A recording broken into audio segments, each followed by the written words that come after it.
38. వేల్వేల స్తుతులతో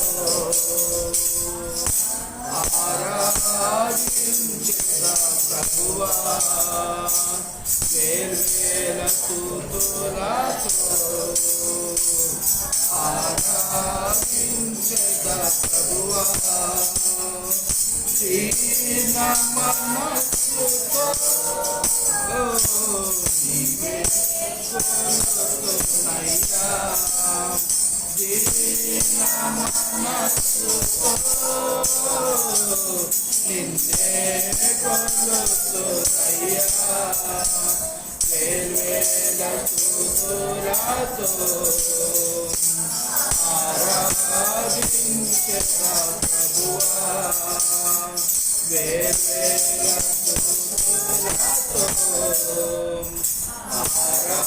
ఆరాధించెదా ప్రభువా, నే ఘోర పాపిని అయ్యుండగానే నా కొరకై క్రీస్తు ఈ భూమి కరుణించి, నే ఘోర పాపిని అయ్యుండగానే నా కొరకై క్రీస్తు ఈ భూమి కరుణించి, నన్ను రక్షించుటకై సిలువలో మరణించె, నన్ను రక్షించుటకై సిలువలో మరణించె, తన రక్తముతో నా పాపము కడిగి, తన రక్తముతో నా పాపము కడిగి, వేల్వేల స్తుతులతో ఆరాధించెదా ప్రభువా, వేల్వేల స్తుతులతో ఆరాధించెదా ప్రభువా, దీన మనస్సుతో నిన్నే కొలుతున్నయ్యా, దీన మనస్సుతో నిన్నే కొలుతున్నయ్యా, వేల్వేల స్తుతులతో ఆరాధించెదా ప్రభువా, వేల్వేల స్తుతులతో ఆరాధించెదా ప్రభువా. చాలండి.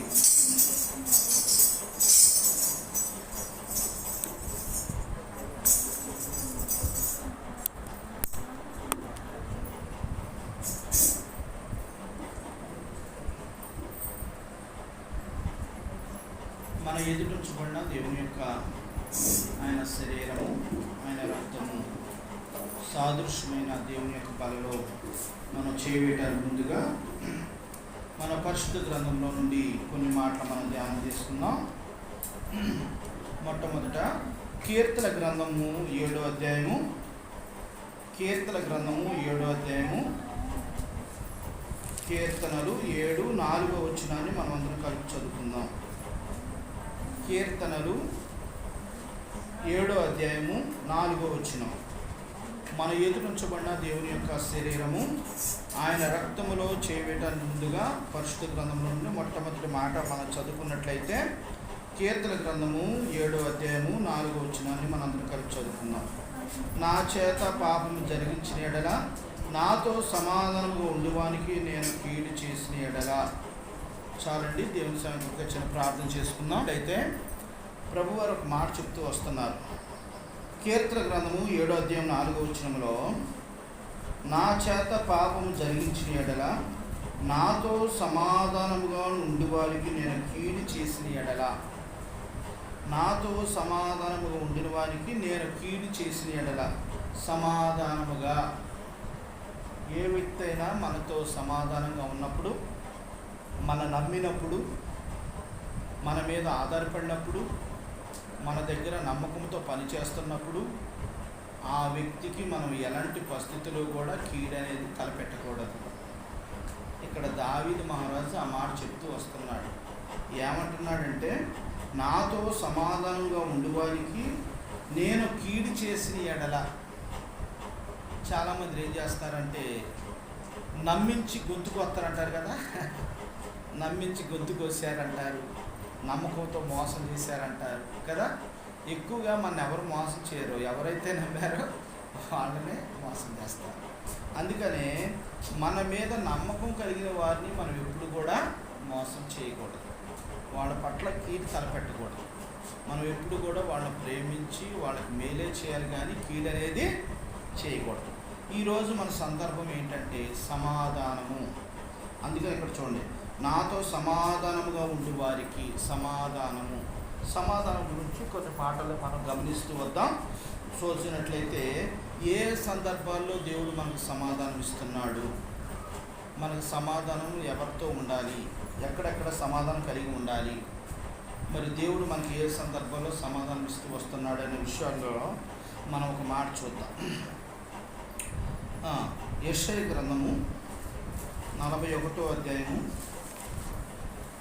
యెషయా గ్రంథం 41:10 వచ్చినని మనం చదువుదాం. యెషయా గ్రంథము 41:10.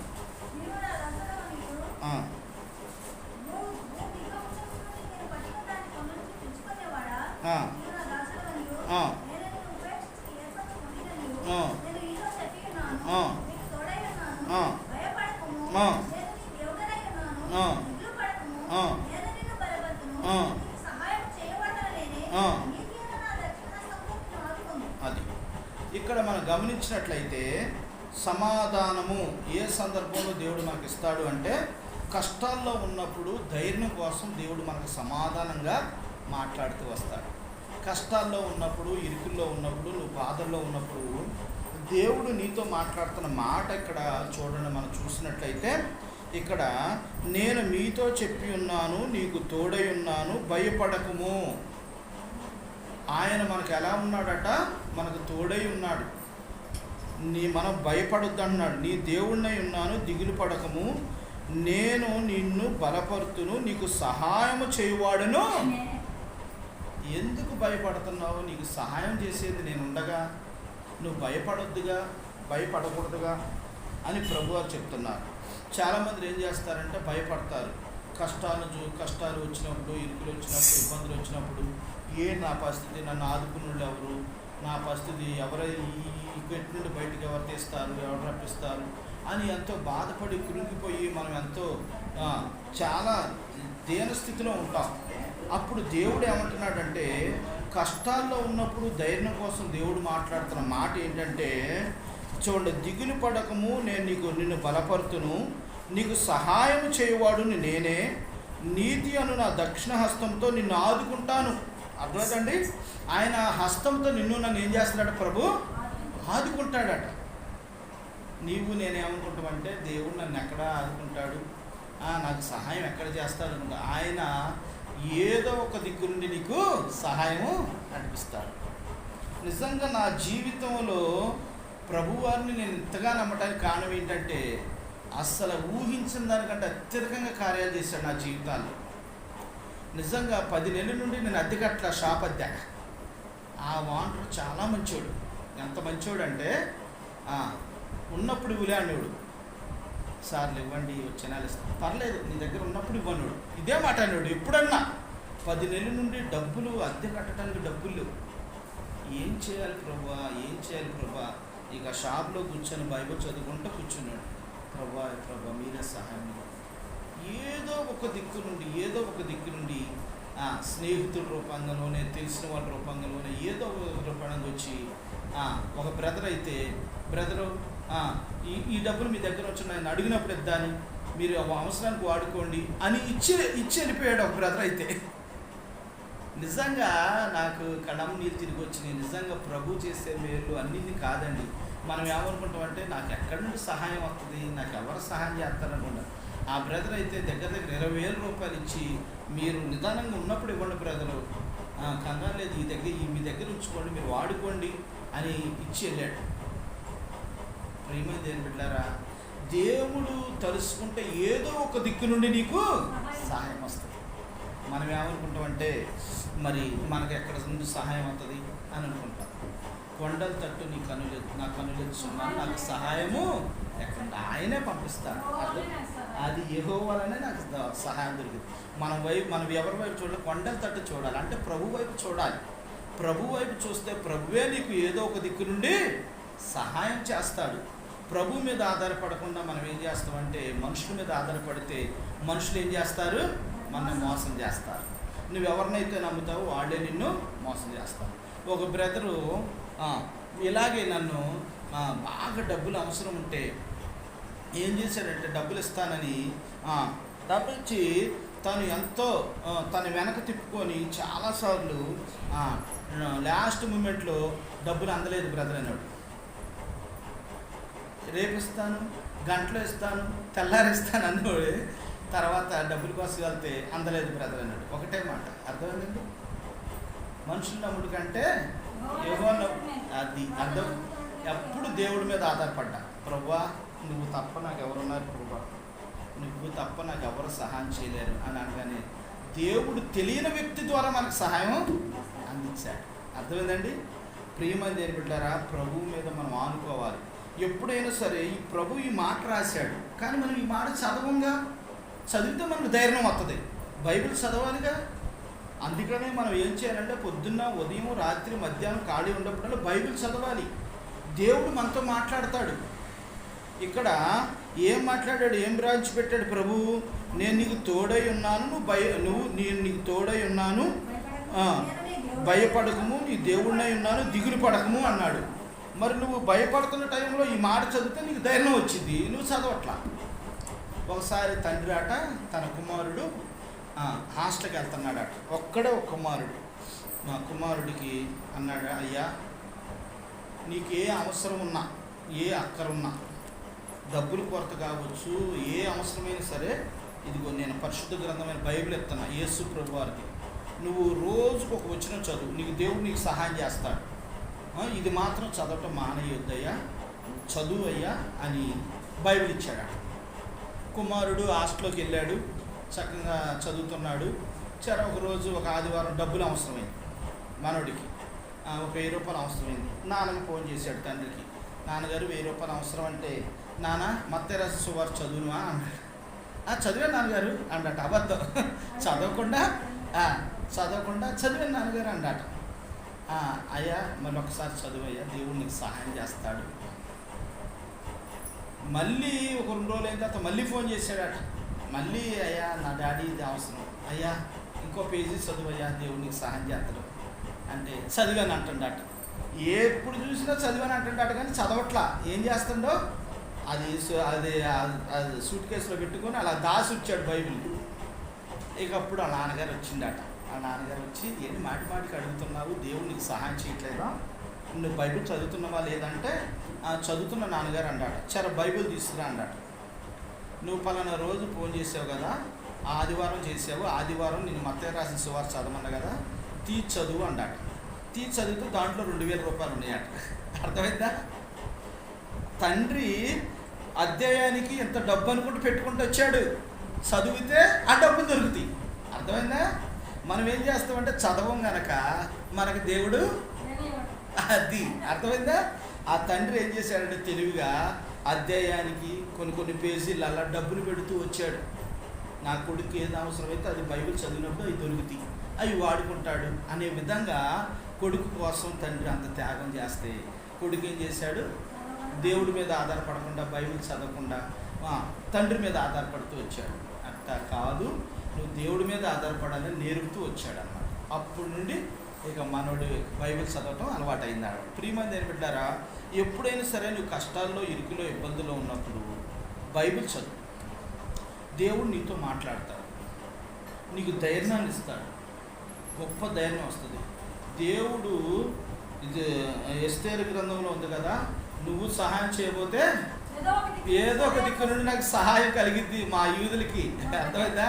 నువ్వు రాజు దగ్గర ఉన్నావు, రాజుతో నువ్వు మాట్లాడకపోతే ఏదో ఒక దిక్కు నుండి సహాయం వస్తుంది. అలాగే మనకు కూడా అంతే, ఏదో ఒక దిక్కు నుండి మనకు సహాయం అందాలి అంటే పరిశుద్ధ గ్రంథం చదవాలి. దేవుడు అని నమ్మి విశ్వాసం చదివినప్పుడు దేవుడు మనకు సహాయం చేస్తాడు. అంతేగాని అద్దెకు డబ్బులు లేవు ప్రభా, చీటీకి డబ్బులు లేవు ప్రభా, డోకరా కట్టాలి ప్రభా, డబ్బులు లేవు ప్రభా, ఎవరి దగ్గరికి వెళ్దాం, ఎవరిని అడుగు అయ్యొద్దు. ప్రభు మీద ఆధారపడు, కష్టపడు. ఆదివారం ఒక్కరోజు రెస్ట్ తీసుకో, 6 రోజులు కష్టపడి పంచి. నీకు ఎందుకు ఖాళీ ఉంటాయి, ఎందుకు డబ్బులు ఉండవు? నువ్వు ఇంట్లో ఖాళీ కూర్చొని సోమర్థనంగా ఉంటే మాత్రం డబ్బులు ఉండవు. నువ్వు కష్టపడు, ప్రభు మీద ఆధారపడు. ప్రభు నీకు వద్దంటే డబ్బులు ఇస్తాడు. ప్రియమంది ఏంటంటారా, ఇది చాలా ప్రాముఖ్యమైన విషయం అని ప్రభు పెట్ట మీకు మనం చేస్తున్నా. రెండోది, పేతురు రాసిన మొదటి పత్రిక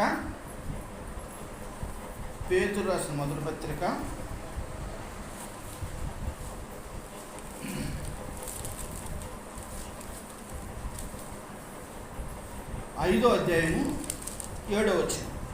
5:7.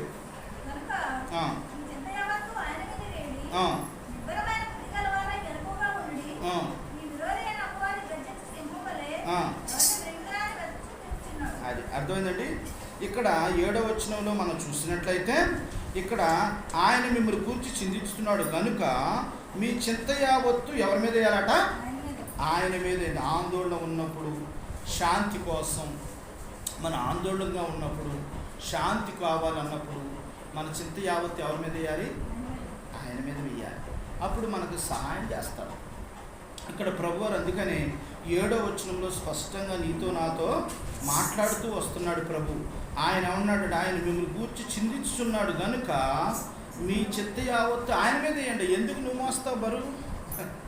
ఒక వ్యక్తి అట బాటసారట, పాపం ఎక్కడి నుండో మూట నెత్తి మీద పెట్టుకొని బాగా గట్టు బిల్లు నుండి పాండ్రాక రావాలి నడుచుకుంటూ వస్తున్నాడు. ఆ కాలగట్టు మీద నుండి నడుచుకుంటూ వస్తున్నాడు. ఓ బరువు, పెద్ద బరువు. ఆ రూట్లోనే ఎడ్ల బండి వస్తుందట. ఎడ్ల బండి వస్తుంటే పాపం దాటి, ఆ మనిషిని దాటి ముందుకు వచ్చి ఆ తోలి అతను ఏం చేశాడు? పాపం ముసలాయన, పెద్ద ఆయన నడవలేకపోతున్నాడు, పెద్ద బరువు మోసుకుంటూ వస్తున్నాడు. హెల్ప్ చేద్దామని, అయ్యా ఎక్కు, బండి ఎక్కు, నేను తీసుకెళ్తానే, నేను కూడా అట్టు వెళ్తాను అన్నాడు. అయ్యా థ్యాంక్స్ అయ్యా అని ఎక్కి కూర్చున్నాడట. కూర్చున్న తర్వాత బండి వెళ్తూ ఉందట. కానీ ఈ ముసలాయన ఏం చేస్తున్నాడంటే, అమ్మ అయ్యా అయ్యా అనే మూలుగుతుండట. ఊరుకుతుంటే ఆ తోలే అతను ఏం చేశాడు? తోలే పడిన లాపి ఎలక తిరిగి చూస్తే ఆ మూట మాత్రం నెత్తి మీదే పెట్టుకుంటాట. నెత్తి మీద పెట్టుకొని అట్టే ఉండాట, బండి మీద కూర్చొని మోత్తరే ఉండవు. ఆ బండి మీద ఆ మూట తీసి బండి మీద పెట్టి ఆయన కూడా కూర్చుంటే ప్రశాంతంగా వెళ్తాడు కదా. చూసావు, చాలామంది ఈ రోజున పరిస్థితులు, విశ్వాసులు కూడా ఇదే విధంగా ఉన్నారు. మన భారమేమో మనలోనే ఉంచుకొని మన మీదే వేసుకుంటా, దేవుడికి ఏం తెలుసు, దేవుడు ఏమైనా మోయగలుగుతాడా, దేవుడికి ఏం తెలియదు అన్నట్టుగా ఉంటాం. కానీ అలా వద్దు. దేవుడు ఏం చెప్తున్నాడు? చక్కని మాట బైబిల్లో క్లియర్గా స్పష్టంగా ప్రభు రాస్తూ వచ్చాడు. ఒకసారి చదవక మాట. ఆయన మిమ్మల్ని గూర్చి చింతిస్తున్నాడు, ఏడుస్తున్నాడు కనుక మీ చింత యావత్తు ఆయన మీద. మీరు ఏ బాధపడుతున్నారో ఆ బాధ తీసుకెళ్ళి ఆయన మీద వేయండి, ఆయనతో చెప్పండి. అప్పుడు ఆయన మీకు సహాయం చేస్తాడు.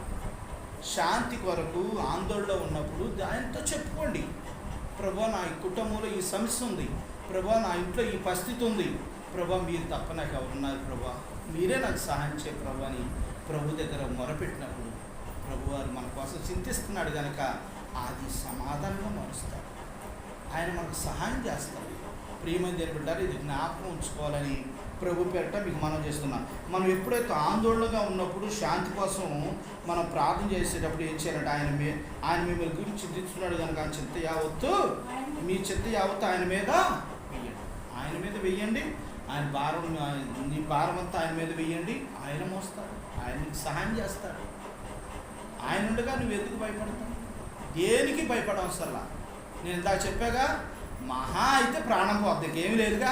ఏమైనా చేస్తారా? ఏమైనా అయిద్దా? ఏమి కాదు, ప్రాణం పోద్ది. ప్రాణం పోతే ఏమైతే భయపడకూడదు. అదే మరి మనిషి దేవుడు మన దేవుని పెట్టామంటే ఏంటంటే అంత ధైర్యంగా ఉండాలనుకున్నాము. చిన్నదానికి పెద్దదానికి అమ్మమ్మమ్మ ఇంకేమమ్మా మేము ఉండలేమ్మా, బతకలేము, చచ్చిపోతాం. ఇక అలాగైతే దేనికి బతకలేము, అన్నిటికీ బాధపడాలి. ప్రభు మీద, ప్రభువా నీ చిత్తం, నేను డాక్టర్ దగ్గరికి వెళ్తున్నా, మీరే డాక్టర్తో మాట్లాడండి, మీరే మంచి మందు రాసేటట్టు సహాయం చేయండి అని ప్రార్థన చేసుకుని వెళ్ళు. దేవుడే ఆయన డాక్టర్కి మంచి జ్ఞానం ఇచ్చి చక్కని మందులు రాస్తాడు. మనం దేవుని మీద ఆధారపడి వెళ్ళాలి. అంతేగాని ఆ డాక్టర్ మీద ఈ డాక్టరా ఈయన మొన్న కూడా రాశాడు తగ్గలేదా తగ్గు అంటే ఇక్కడ ఆయన రాసినా తగ్గు, ఆయన ఎంత మంచి మందులు రాసినా తగ్గు. నమ్మకం లేదుగా. నేను మా దగ్గరికి వచ్చే పేషెంట్కి నేను అదే చెప్తా, అమ్మా నమ్మకంతో అయితే తగ్గితే ఏదైనా, నమ్మకం లేకపోతే ఏది తగ్గదు. నువ్వు నమ్మొచ్చావుగా, దేవుడు నీకు సహాయం చేస్తాడు. ప్రార్థన చేద్దాం. నీకు మంచి దేవుడిచ్చిన జ్ఞానాన్ని బట్టి మందులు రాస్తాడు. దేవుడే నీకు సహాయం చేస్తాడు. వాడు నమ్మి వెళ్తారు. ప్రియమైన దేవుని బిడ్డలారా, నిజంగా వాడు స్వస్థత పొందుతారు. ప్రియమైన దేవుని బిడ్డలారా, నమ్మకం లేకుండా వచ్చినోడు మాత్రం అయ్యా తగ్గలా, కనపడట్లా, ఇంకా లేదరా. ప్రియమైన దేవుని బిడ్డలారా, నాకు బాగా చాలా కేసులు జరుగుతుంటాయి నాకు. ప్రియమైన దేవుని బిడ్డలారా, ఏదైనా సరే నమ్మకంతోనే ఉంటుంది. నువ్వు దేవుని నమ్మినట్టు ఎదుట వ్యక్తిని కూడా నమ్మాలి, దేవుని మీద ఆధారపడినట్లు. అయితే నువ్వు ప్రభు మీద ఆధారపడి ఆ వ్యక్తిని దగ్గరికి వెళ్ళేటప్పుడు ప్రార్థన చేయాలి. ఆ డాక్టర్ దగ్గరికి వెళ్ళాడు, అప్పుడు డాక్టర్కి మంచి జ్ఞానం ఇస్తాడు, మంచి మందులు రాస్తాడు. ప్రియమైన దేవుని బిడ్డలారా, ఇది ఎన్నోది? రెండోది. ఒకటి, కష్టాల్లో ఉన్నప్పుడు ధైర్యం కోసం దేవునికి మనం ప్రార్థన చేసినప్పుడు దేవుడు మనకు సహాయం చేస్తాడు. రెండోది, ఆందోళనగా ఉన్నప్పుడు శాంతి కొరకు మనం దేవుని మీద ఆధారపడినప్పుడు దేవుడు మనకు సహాయం చేస్తాడు. మూడోది, విజయం, మన భవిష్యత్తు కొరకు మనం ఏం చేయాలో చూడండి. ఇర్మియా గ్రంథము తీయండి. ఇర్మియా గ్రంథము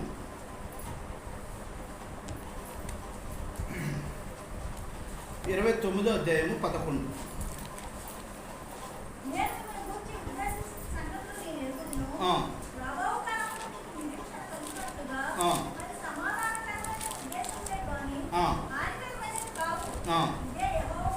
అది ఇక్కడ 11వ వచనంలో, నేను మిమ్మల్ని గూర్చి ఉద్దేశించిన సంగతులు నేను ఎరుగుదును, రాబో కాలమందు మీరు నిరీక్షణ కలిగినట్లుగా అవి సమాధానకరమైన ఉద్దేశములే కానీ హానికరమైనవి కావు, ఇదే యెహోవాకు. ఇక్కడ మనకి భవిష్యత్తులో మరియు విజయం కొరకు భవిష్యత్తు గురించి మనం ప్రార్థన చేసినప్పుడు దేవుడు మనకిచ్చే వాగ్దానం ఏంటంటే, ఏంటి నా పిల్లల భవిష్యత్తు ఏంటి, పిల్లల పెళ్ళిళ్ళు ఎలాగా, పిల్లల చదువులు ఎలాగా, ఏంటి పిల్లలు ఎలా ఎలా ఎలా ఎలా అని అనుకుంటాం కదా. అప్పుడు ఆయన భవిష్యత్తు కొరకు చెప్తున్నాడు కదా, ఇంకా రాబో కాలంలో నీకు ఉన్నతమైన స్థితికి నేను తీసుకెళ్తాను, నీకు మేలే చేస్తాను, నీకు రాబోయే కాలంలో నీకు మేలే జరిగింది, నువ్వు దాని గురించి కంగారు పడమాకు, నేను ఉన్నాను కదా నీకు అని ప్రభు చెప్తున్నాడు. అందుకనే ఇక్కడ మనం ఎప్పుడు కూడా భవిష్యత్తు కొరకు మరి విజయం కొరకు మనం దేవుని వైపు చూడాలి. చూసినప్పుడు ప్రభువారు ఇక్కడ ఈ మాట అంటున్నారు కదా, రాబో కాలం ముందు నీకు నిరీక్షణ కలిగినట్లు అవి సమాధానకరమైన ఉద్దేశములే కానీ హానికరమైనవి కావు. నీకు హానికరం చేసే కావు, ఉద్దేశాలు కావు, నీకు సమాధానం ఇచ్చే ఉద్దేశాలే నేను జరిగిస్తాను. కనుక నువ్వు భయపడవద్దు, కురింగిపోవద్దు, ధైర్యంగా ఉండాలి అని ప్రభువారు నీకు సహాయం చేస్తారు. ప్రియమైన దేవుని బిడ్డలారా, నీవు నేను మనందరం కూడా ఎప్పుడైనా సరే ప్రభు మీద ఆధారపడినప్పుడు ప్రభు మనకు అన్ని విషయాల్లో సహాయం చేసేవారుగా ఉంటాడని ప్రభు మీకు మనం చేస్తున్నాను. ఇది మూడో సందర్భం. ఒకటి ఏంటంటే, మనము ఎప్పుడు కూడా కష్టాల్లో ఉన్నప్పుడు దేవుని దగ్గర మీద ఆధారపడాలి. రెండోది, ఆందోళన ఉన్నప్పుడు దేవుని ఆందోళన ఉన్నప్పుడు శాంతి కొరకు, దేవుని సమాధానం కొరకు దేవునితో ప్రార్థన చేయాలి. తర్వాత మూడోది, విజయం మరియు భవిష్యత్తు గురించి ఆలోచించినప్పుడు దేవుని దగ్గర ప్రార్థన చేసినప్పుడు దేవుడు చక్కని సమాధానం మనకి ఇస్తాడు. నాలుగోది చూడండి. యోహాను రాసిన సువార్త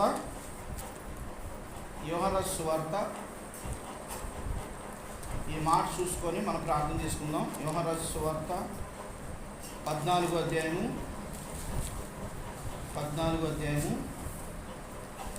27వ వచనం.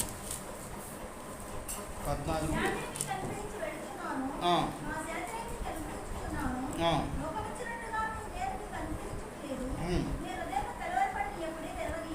అది ఇక్కడ ప్రభువారు ఏమంటున్నారంటే, శాంతి లేక సమాధానము మీకు అనుగ్రహించి వెళుచున్నాను అని ప్రభు చెప్తున్నాడు. ఇవి ఎలాగిస్తాడని ఇక్కడ ప్రభు చెప్తున్నాడు అంటే 27వ వచనములో, శాంతి మీకు అనుగ్రహించి వెళ్ళుచున్నాను, నా శాంతిని మీకు అనుగ్రహించున్నాను, లోకం ఇచ్చినట్లు చూడండి, ఇచ్చినట్లుగా నేను మీకు అనుగ్రహించట్లేదు, మీ హృదయములను కలవరపడనీయకండి, నా మీద ఆధారపడండి. అని ప్రభు చెప్తున్నారు. ప్రియమైన దేవుని బిడ్డలారా, ఈ 4 రకాలైన సమాధానాలు దేవుడు నీకు ఇవ్వాలి అంటే ప్రతి విషయంలో నువ్వు దేవుని మీద ఆధారపడాలి. మనుషుల మీద ఆధారపడొద్దు, దేవుని మీద ఆధారపడు. దేవుడు నీకు సహాయం చేయబోతే అప్పుడు నన్ను ఖచ్చితంగా దేవుడు నీకు సహాయం చేస్తాడు. ఏదో ఒక దిక్కు నుండి నీకు సహాయం వస్తుంది. ప్రియమైన దేవుని బిడ్డలారా, ఈ మాటలు బట్టి మనం ఒకళ్ళొకళ్ళు ఆదరించుకోవాలి, బలం పొందుకోవాలి, శక్తిని పొందుకోవాలి. ఇక్కడ నుండి వెళ్ళేటప్పుడు దేవుని బల తీసుకొని ధైర్యంతో మనం వెళ్ళాలి. దేవుడే నాకు చెప్పాడుగా, నాకు ఈ లోకంలో దేని గురించి భయం లేదు అని ధైర్యంగా మరి మనం ముందుకెళ్ళాలి. అందుకని నేను భయపడను అనే పాట అద్భుతంగా రాశాడు దైవజనుడు. అలాగే నీవు నేను కూడా ఏ విషయంలో భయపడకుండా దేవుని మీద మనం ఆధారపడాలని ప్రభు పేరట మీకు మనం చేస్తున్నాను. దేవుడి చిన్న వాక్యము దేవుడు దీవించునుగాక. ఇప్పుడు వరకు దేవుడు మనకు 4 సందర్భాలు చెప్తూ వచ్చాడు. నువ్వు కష్టాల్లో ఉన్నప్పుడు ధైర్యం కోసం నువ్వు చేయాల్సిన పని ఏంటంటే యెషయా గ్రంథం 41:10 నువ్వు చదువుకోవాలి. నీకు దేవుడై నేను నీకు తోడై ఉన్నాను కనుక నేను నిన్ను బలపరుతును, నీకు సహాయం చేయవాడును నేనే, నువ్వు భయపడద్దు. రెండోది, ఆందోళనలో ఉన్నప్పుడు శాంతిగా ఉన్నప్పుడు నువ్వు చేయాల్సిన పని ఏంటంటే 1 పేతురు 5:7 చదవాలి. చదివినప్పుడు ఆయన ఏం చెప్తాడు? ఆయన మిమ్మల్ని కూర్చి చింతిస్తున్నాడు కనుక మీ చింత యావత్తు ఆయన మీద వేయండి. తర్వాత మూడో విషయం ఏంటంటే విజయం కొరకు, పిల్లల భవిష్యత్తు కొరకు, మన కుటుంబం మన పరిస్థితులు ఏంటి అని నువ్వు ఆందోళన చదివినప్పుడు నువ్వు చేయాల్సిన పని ఏంటంటే ఇర్మియా గ్రంథము 29:11 చదివినప్పుడు ప్రభువారు అన్నాడంటే రాబో కాలం ముందు నీకు నిరీక్షణ కలిగినట్లు అవి సమాధానకరమైన ఉద్దేశంలో కానీ హానికరమైనవి కాదు. 4వ సందర్భం ఏంటంటే నీకు శాంతి సమాధానం కావాలి అని కావాలనుకున్నప్పుడు మీ హృదయాలను కలవరపడనీకండి, దేవుని మీద ఆధారపడండి. ఈ 4 విషయాలు మనకు చాలు. ఈ 4 విషయాలు ఈ వారం అంతా తలపోసుకొని ప్రభు మీద నిరీక్షణ ఉంచి ప్రభు మీద ఆధారపడి మనం ఆయన దగ్గర నుండి ఈవులు పొందుకునే వారికి ఉన్నాం. దేవుడు చిన్న వాక్యము దేవుడు దీవించుగాక. చెప్తారా? సాక్ష్యం చెప్తారా? సరే, బలలో మనం చేయవేద్దాం. అందరూ మోకరించండి.